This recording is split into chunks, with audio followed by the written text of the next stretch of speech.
эфире новости, в студии Кристина Якупова. Здравствуйте. Выходной после вакцины, закрытие аттракционов и дезинфекция в магазинах. Глава региона подписал новый указ.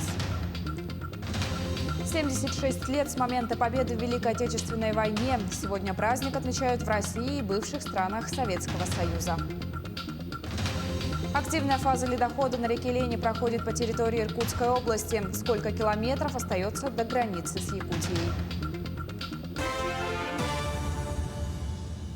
Указ о соблюдении санитарно-эпидемиологических норм подписал глава Якутии Айсен Николаев сегодня. В документе говорится о предоставлении дополнительных дней отдыха с сохранением заработной платы работникам в день получения и один день после дня получения вакцины от новой коронавирусной инфекции.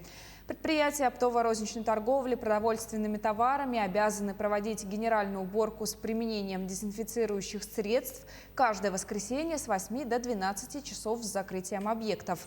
Также в документе сказано об ограничении работы аттракционов в связи с распространением COVID-19.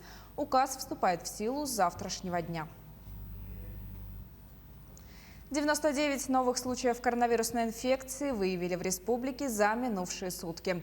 Больше всего случаев выявлено в Якутске – 56, в Мегино-Кангаласском Улусе – 16, в Вилюйском – 6, в Усть-Алданском, Чурапчинском – по 4 случая, в Амгинском – 3, в Алданском, Горном, Нерюнгринском, Среднеколымском районах – по 2 и по 1 случаю в Кобяйском и Намском Улусах. За сутки лаборатории республики провели 2066 исследований на коронавирусную инфекцию. Активная фаза ледохода на реке Лени проходит на территории Иркутской области. До границы с республикой остается 498 километров. За сутки ледоход продвинулся на 47 километров. На реке в пределах Ленского района продолжается повышение уровней воды с интенсивностью 10-20 сантиметров в сутки. Наблюдается ледостав и вода на льду. А в пределах Халекминского района до 50 сантиметров в сутки. По прогнозу, ледоход достигнет республику 10-12 мая, а при благоприятном сценарии вскроется у Ленска 14-15 мая. В Якутии стартовала процедура общественного обсуждения проекта Конституционного закона республики о внесении в него изменений и дополнений. Напомню, данная инициатива была внесена в Государственное собрание Ил-Тумен группой народных депутатов еще 12 марта этого года. Цель инициативы – совершенствование республиканского законодательства в связи с принятием поправок к Конституции Российской Федерации, выборы по которым прошли в минувшем году. Какие изменения и для чего предлагают депутаты, смотрите в следующем сюжете. Проектом, в частности, предусматривается внесение изменений, направленных на закрепление в Конституции Якутии гарантий, связанных с социальными правами граждан, вопросами образования, здравоохранения, семьи и детства. Например, закрепить наряду с материнством отцовство. Также депутаты предлагают внести дополнение о том, что в Якутии культура является уникальным наследием ее многонационального народа. А еще конституционно закрепить права работников Крайнего Севера. Депутаты уверены, в основном законе республики должны быть прописаны районные коэффициенты и северные надбавки. Надбавки на районный коэффициент северный. Если мы его включим в Конституцию, это уже будет в нашем основном законе прописано, что именно такими льготами должны пользоваться наши земляки, якутяне. Также в целях наиболее эффективного осуществления предусмотренных законодательством полномочий предлагается включить в Конституцию положение о единой системе публичной власти в Российской Федерации, в которую входят органы местного самоуправления и органы госвласти. Если говорить о местном самоуправлении, то предлагается включить в Конституцию Республики Саха-Якутия положение о единой системе публичной власти в Российской Федерации, в которую входят органы местного самоуправления и органы государственной власти. Принять участие в общественном обсуждении проекта конституционного закона и оставить свои комментарии и предложения могут все желающие якутяне на сайте парламента Ил-Тумен. Публичные слушания же по изменениям в основном законе запланированы на 21 мая. Анна Васильева, Илья Сыромятников, Семен Семенов, Намцы, Якутск.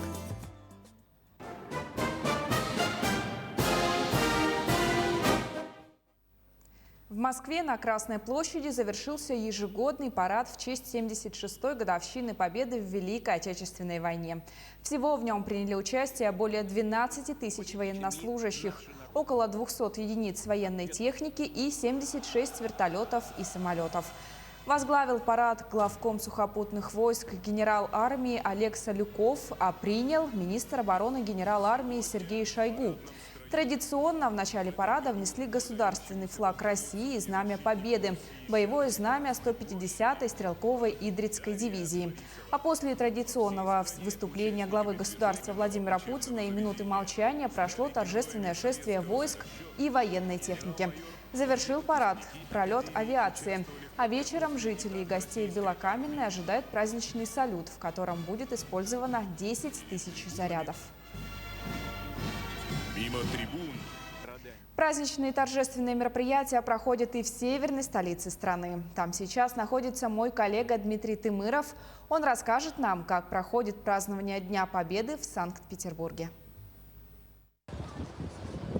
Коллеги, здравствуйте. Сейчас я направляюсь в сторону набережной реки Нева, где с минуты на минуту начнется вторая часть парада. Это парад военно-морской техники. Но основное мероприятие, которое прошло на Дворцовой площади, собрало более 3500 военнослужащих, а также более 150 единиц специализированной техники.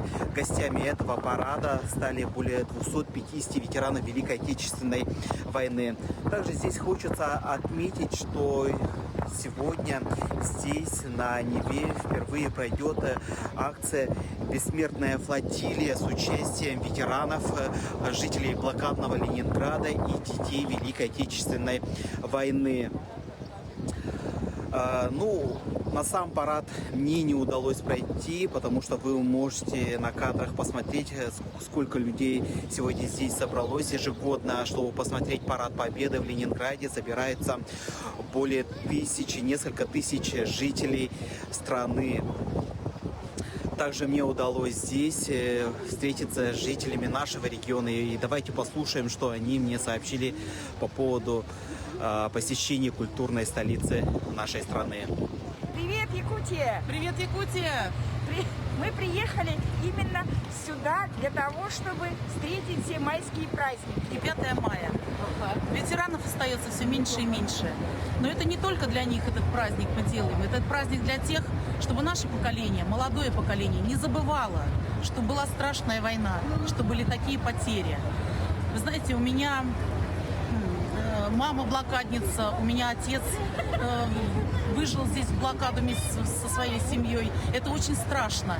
И молодежь никогда не должна забывать, что может быть.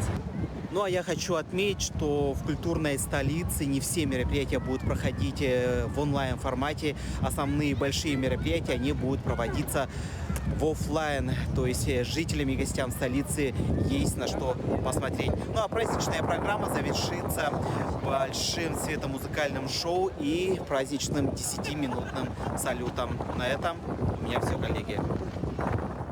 А в Якутске сегодня утром состоялась торжественная церемония возложения цветов к монументу воинам-победителям, посвященная Великой Победе. По мере продвижения колонны у каждой мемориальной плиты городов-героев поочередно прозвучали оружейные залпы. А перед монументом воинам-победителям была объявлена минута молчания. В торжественной церемонии возложения цветов принял участие глава республики Айсен Николаев. Также он обратился ко всем якутянам со словами поздравления.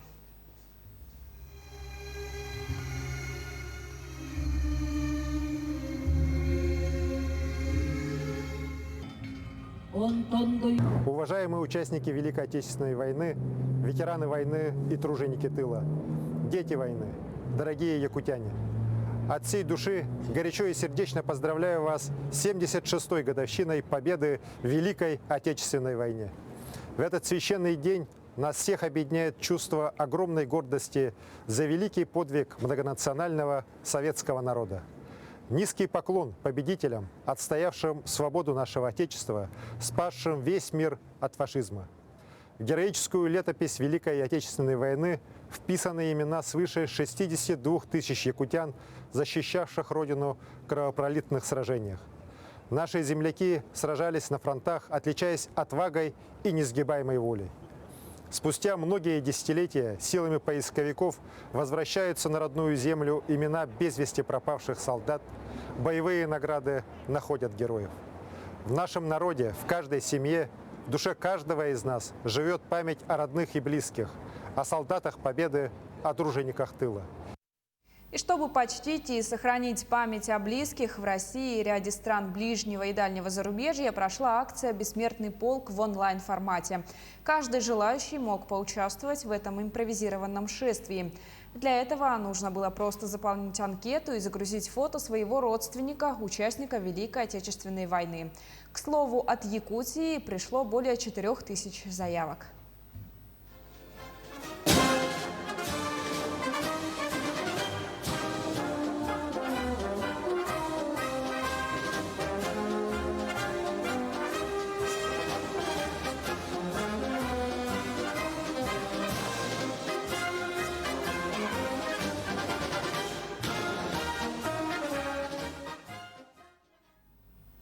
Празднование 9 мая сегодня прошло и в Ленске. Торжественные мероприятия стартовали с городского монумента памятника Вечного огня.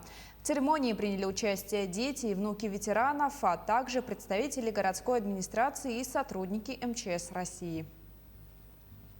Это действительно великая победа. Дорогую цену советский народ заплатил за эту победу, поэтому, к большому сожалению, да, вот со всеми ограничительными мерами по COVID-19 были отменены по республике все массовые мероприятия, но жителям города Ленска было сказано, что любой может прийти в течение дня возложить цветы, венки к обелиску, поэтому вот сейчас на площади очень много людей. Продолжились празднования автоколонны, украшенные георгиевскими лентами и флагами. Помимо этого, ленчан сегодня ждал праздничный концерт во дворах, а также тематические экскурсии в музее и показ военных фильмов. Учащиеся 1-й Жемконской основной общеобразовательной санаторной школы-интернат сняли видеофильм по мотивам повести «А зори здесь тихие». Ученики 9 класса отнеслись к съемкам с большой ответственностью и с большим воодушевлением принялись за реализацию идеи, предложенной воспитателем интерната. Съемка клипа длилась 1 день. В 6-минутном ролике ребята сыграли храбрых девушек, зенитчиц и их командира, на чьей доле выпало немало испытаний. В клипе также показан видеоряд с кинофильма. В столице республики прошел парад военной техники. Министерство молодежи совместно с ДОСААФ провели автопробег при участии более 13 единиц транспорта военных лет. Колонна с флагами и знаменами советских воинов проехала по центральным улицам города Якутска. Подробности расскажет Полина Долинская.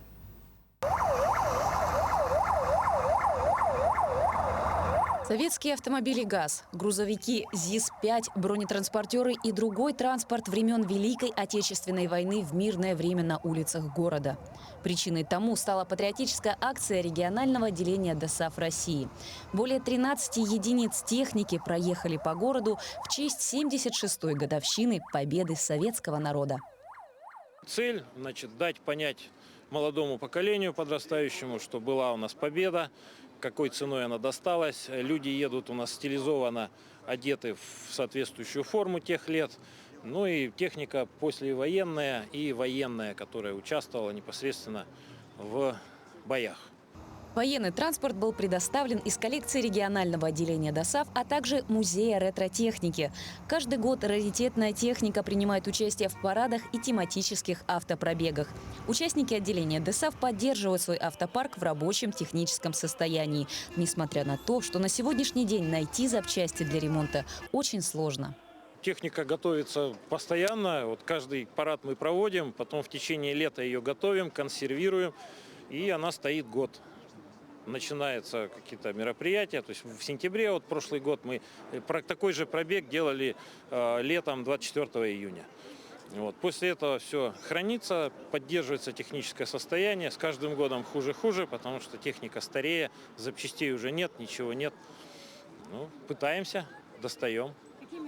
Действительно, ретро-техника военных времен помогает сохранить память о великом подвиге советского народа. И хоть в этом году из-за эпид-ситуации обошлось без полевой кухни и праздничных концертов, но настоящие «Катюши» и другие немые свидетели войны все же проехались по улицам столицы. Полина Долинская, Семен Семенов, Якутск. На этом у меня вся информация. Наши корреспонденты продолжают следить за развитием событий.